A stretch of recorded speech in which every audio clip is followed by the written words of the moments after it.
Hello दोस्तों, आप सभी का स्वागत है आपके अपने YouTube चैनल कल की तरह आज भी आप लोग के सामने है एक नए अध्याय के साथ उपस्थित हैं। दोस्तों, आज के इस वीडियो में हम लोग सीखने वाले प्रकाश के अपवर्तन। दोस्तों, इस वीडियो में बहुत नीचे लेवल से बताया गया, जो इस चैप्टर को नहीं भी पढ़े हैं वो भी समझ आएंगे। ठीक है, तो चलिए देखते हैं। थोड़ा प्रयास कीजिएगा, समझने का हो जाएगा आपका भी। तो दोस्तों, सबसे पहले यहाँ पर है प्रकाश के अपवर्तन। तो प्रकाश के अपवर्तन किसको कहेंगे? तो यहाँ पर कहता है दिशा परिवर्तन की घटना को प्रकाश के अपवर्तन कहते हैं। तो यहाँ से याद रखिएगा, जो दिशा परिवर्तन होता है उसी घटना को क्या कहते हैं? प्रकाश का अपवर्तन। अपवर्तन के कितना नियम होते हैं? 2 नियम होते हैं। ये एग्जाम में आने का चांस रहेगा कि अपवर्तन के कितना नियम होता है? 2 नियम होता है। प्रकाश के अपवर्तन जो होता है 2 माध्यम में संपन्न होता है। कितने माध्यम में? 2 माध्यम में। कौन कौन सा माध्यम? विरल और सघन में। आखिर में विरल किसको कहते हैं, सघन किसको कहते हैं? तो यहां पर हम विरल के लिए वायु लेंगे और सघन के लिए पानी लेंगे। तो यहां से याद रखने का ट्रिक है कि जब प्रकाश विरल से सघन में जाएगा तो क्या होगा, और सघन से विरल में जाएगा तो क्या होगा। थोड़ा इस डायग्राम पर चलते हैं, इसको समझने का प्रयास करते हैं। देखिए, ऊपर वाला पार्ट जो है वो विरल है, नीचे वाला क्या है? सघन है। तो विरल मतलब वायु याद रखिएगा, और सघन माने जल। तो जब प्रकाश अगर इस ओर से जाता, ध्यान दीजिएगा, देखिए इस ओर से जाता तो ये जो टूटी हुई लाइन है इस ओर से निकल जाता, लेकिन देखिए मुड़ गया है, मुड़ गया ना। ये कौन सा चीज है? अभिलंब है। ये जो खड़ा वाला है जो क्या है? अभिलंब है। तो अगर गौर से यहाँ पर देखिए, तो जब यहाँ से एक माध्यम से दूसरा माध्यम में जा रहा है तो इधर मुड़ रहा है ना, मुड़ रहा है ना, मतलब विरल से सघन में गया तो मुड़ गया। ठीक है, और इसी प्रकार से यहाँ पर अगर देखें हम, तो अगर आप गौर से देखें तो ये इस ओर से जा रहा है तो इसको सीधा निकल जाना चाहिए था। ठीक है, और यहाँ पर देखिए दूर हो रहा है। क्या हो रहा है? दूर हो रहा है। तो यहां से एक चीज समझ में आता है कि अगर विरल से सघन में गया तो वो मुड़ गया। ठीक है, क्या विरल से सघन में गया तो मुड़ गया, और सघन से विरल में गया तो क्या हो गया? दूर से दूर भाग गया। तो यहां से याद रखिएगा, ऐसे विरल से सघन में जाएगा तो मुड़ेगा, सघन से विरल में जाएगा तो दूर भाग जाएगा। याद रहेगा, यहां से क्वेश्चन फंसेगा। अब कहेंगे सर ये तो समझ में आ गया कि विरल से सघन में जाएगा तो ऐसे उसे, ठीक है, लेकिन अगर सीधा चल जाए तब क्या होगा? ठीक है, सोचने वाली तो बात है। तो अगर सपोज कीजिए कि इस टाइप का है तो सीधा निकलेगा, तो अभिलंब पे देखते हैं ऐसे, ठीक है, पूरा सीधा निकाल दिए तो ऐसे जाएगा, तो विरल से सघन में भी जाएगा तो पूरा सीधा चल जाएगा। ठीक है, इसे मोड़ता उड़ता नहीं कुछ। तो यहां से याद रखिए कि जब प्रकाश अगर सीधा जाएगा ना तो किधर भी मुड़ेगा नहीं, डायरेक्ट क्या हो जाएगा? सीधे निकल जाएगा। बस इतना याद रखें। लेकिन एग्जाम में यही पूछेगा, विरल से सघन में मुड़ेगा, सघन से विरल में दूर भाग जाएगा। समझ गए? आगे देखिए, अपवर्तनांक म्यू बराबर होता है sin i बटा sin r। ये याद रखिएगा, sin i बटा sin r। याद रखने का ट्रिक है, पहले i होता है, इसके बाद r होता है। इसको हम स्नेल के नाम से, स्नेल का नियम के भी नाम से जानते हैं। आगे है लेंस। लेंस जो है 2 प्रकार के होते हैं, याद रखिएगा। लेंस कितने प्रकार के होते हैं? 2 प्रकार के। पहला होता है उत्तल लेंस, ये है अवतल लेंस। इस तरह भगिया वाला जो है, भगिया वाला साइज का ऐसे, ठीक है। तो ये क्या है? उत्तल लेंस है। ये क्या है? अवतल लेंस। समझते चलेगा अच्छा से। देखिए, अगर गौर से अगर आप इसको देखें तो इसमें देखिए बीच किनारा माने काट में, किनारे के अपेक्षा जो है बीच में मोटा है, लेकिन इसमें देखें तो किनारे के अपेक्षा बीच में पतला है, माने ये मोटा ये पतला। समझ गए ना? तो उत्तल लेंस के अगर बारे में अगर पूछे तो उत्तल लेंस किनारे के अपेक्षा बीच में क्या होता है? मोटा होता है। अवतल लेंस किनारे के अपेक्षा बीच में पतला होता है। उत्तल लेंस को अभिसारी लेंस बोलते हैं। ठीक है, क्या बोलते हैं? अभिसारी लेंस। और ये तो बोल ही थे बीच में मोटा। अवतल लेंस को अपसारी लेंस, और ये बीच में पतला होता है। क्यों होता है उसके बारे में समझते हैं। तो याद रखिएगा, यहाँ से ध्यान दी, उत्तल लेंस को अभिसारी लेंस कहते हैं। क्यों कहते हैं? क्योंकि ये आने वाली सभी किरणों को अभिसारित करता है। देखिए, यहां से दिमाग लगाइए, देखिए अभिसारी है, यहां से अभिसारी, याद रखिएगा। यहाँ पर अपसारी है, यहां से अपसारित है। तो यहां से याद रखिए, अभिसारी लेंस क्या करेगा? अभिसारित करेगा। अपसारी लेंस क्या करेगा? अपसारित करेगा।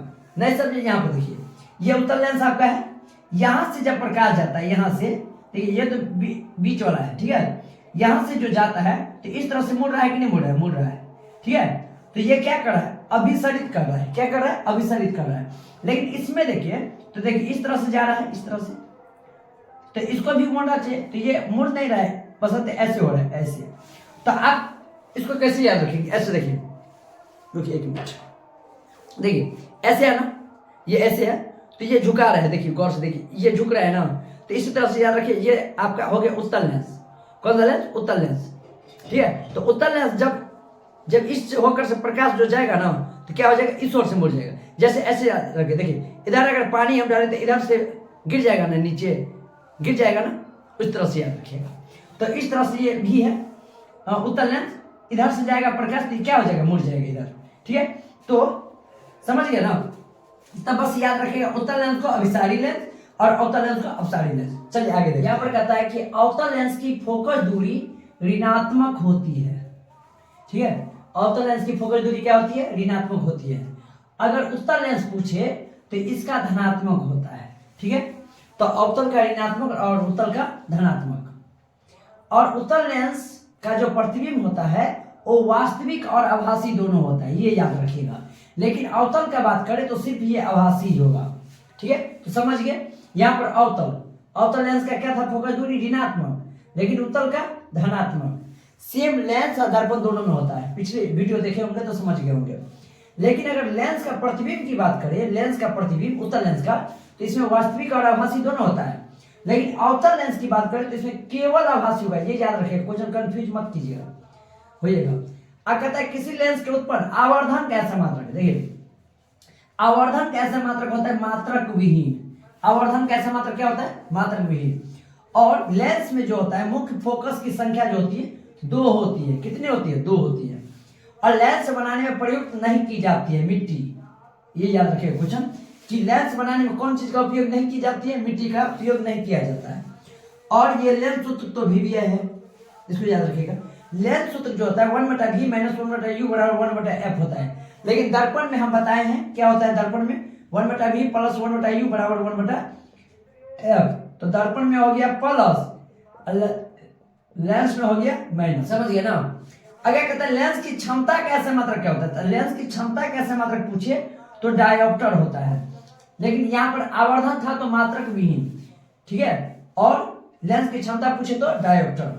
आगे क्वेश्चन कहता है कि पानी से भरी बाल्टी की गहराई कम मालूम पड़ने का कारण क्या है? तो प्रकाश के अपवर्तन। प्रकाश के अपवर्तन के कारण ही पानी से भरी बाल्टी की गहराई जो होता है कम मालूम पड़ने का कारण होता है। ऐसा नदी में भी होता है। अगर पानी में रखी छड़ी का मोड़ना, माने पानी वाला जो भी बात आएगा ना, पानी वाला जो इसमें ये डाले तो ये हो गया, वो हो गया, कुछ भी रहेगा आप अपवर्तन मारिएगा, हो जाएगा आपका। ठीक है, एक फॉर्मूला यहाँ से याद रखिएगा, अभी काम आएगा। P = 1/f और P = 100/f सेंटीमीटर। उम्मीद करते हैं इस वीडियो में आप यहाँ तक समझ गए हो। तो दोस्तों अगर आपको एग्जाम में इस तरह का क्वेश्चन देखने को मिले तो किस तरह से आप सॉल्व कीजिएगा। तो यहाँ पर कहता है किसी अवतल लेंस की फोकस दूरी 25 सेंटीमीटर है तो लेंस की शक्ति ज्ञात करें, माने लेंस का पावर कहता है। देखिए सबसे पहले याद रखिएगा एक चीज यहाँ से, देखिए अगर कहीं पर आपको अवतल रहेगा तो समझ जाएगा माइनस है, माने ऋणात्मक है। अगर कहीं पर अगर उत्तल लेंस दिख गया तो ये समझिए प्लस है, चाहे दिया रहे कुछ या नहीं दिया रहे। तो देखिए यहाँ से अवतल लेंस की फोकस दूरी कितना है? 25 सेंटीमीटर। इसका मतलब यहां से f आपको दिया है -25 सेंटीमीटर। ठीक है, अब कहता है लेंस की शक्ति, शक्ति माने P। अभी आपको हम एक फॉर्मूला बताए 100/f सेंटीमीटर। ठीक है, भागेगा नहीं, इसका भी तोड़ बताते हैं, बिना बनाए ही आप मार दीजिएगा सही। देखिए तो 100 हो गया। यहाँ पर देखिए f सेंटीमीटर में, तो ये सेंटीमीटर में रखा हुआ है ना, मीटर में रहता तो इसको सेंटीमीटर में बदलते। चलिए लेकिन आपको एग्जाम में सेंटीमीटर ही देखने को मिलेगा। तो यहाँ पर हो गया -25, इसको काटिएगा तो 4 मरतबा हो जाएगा तो -4। यहाँ पर d लगा दीजिएगा। कहेंगे सर d क्यों? तो क्योंकि लेंस की क्षमता जो होती है डायोप्टर होता है d। अगर यहाँ पर अगर 25 सेंटीमीटर रहेगा तो क्या हो जाएगा P, माने लेंस की क्षमता क्या हो जाएगा? -4d। माइनस क्यों हुआ? क्योंकि यहाँ पर अवतल लेंस है। चलिए अब यहाँ पर देखिए, यहाँ पर आपको लेंस की क्षमता दी है, देखिए प्लस दिया है ना, प्लस मतलब क्या हो गया? उत्तल लेंस हो गया। कौन सा लेंस? उत्तल लेंस। ठीक है, तो यहां से लेंस की क्षमता माने P दिया हुआ है +5d। तो क्या निकालने के लिए बोल रहा है?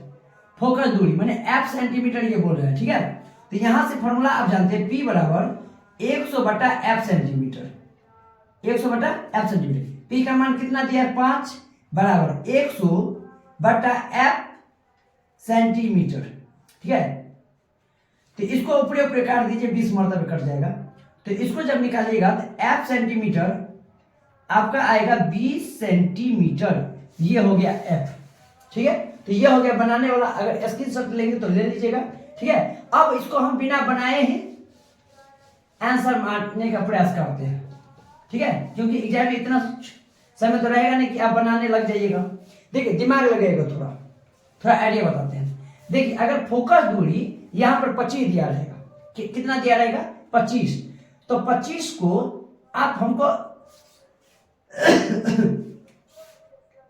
25 को मतलब कितना बार पढ़िएगा तो 100 आ जाएगा, तो 4 बार, तो 4 रख दीजिएगा। हो गया, नहीं समझे? देखिए 25 का हमको पढ़िए 100 कितना बार बनेगा, तो 25 का 100 होता है ना, तो 4 दे दीजिए। और यहाँ पर शक्ति पूछता है तो डी लगा दीजिए। हो गया।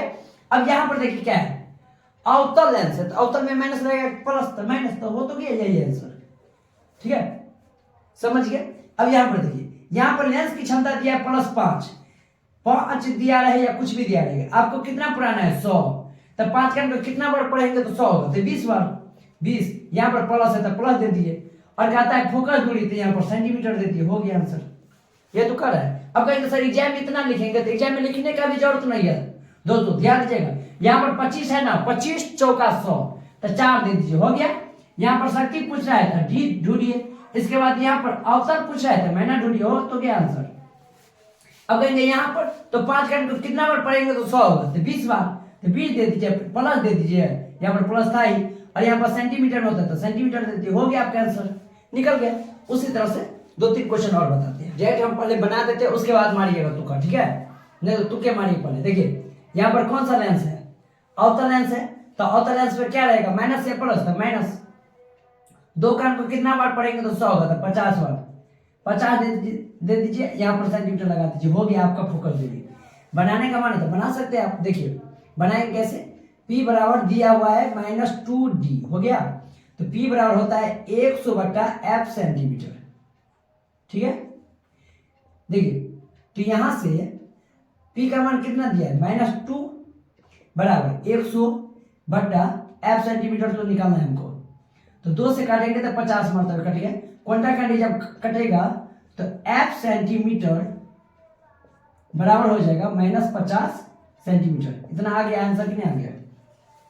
अब यहां पर कहता है कि 5 दिया, देखिए लेंस पूछ रहा है, यहां पर माइनस दे दिया है, तो माइनस है, इसका मतलब ये अवतल लेंस है। कौन लेंस है, अवतल लेंस। ठीक है, अब 5 का को पढ़िए, कितना बार में 100 आएगा, तो 20 बार में, तो 20 दे दीजिए, सेंटीमीटर अवतल है तो माइनस से लगेगा, हो गया।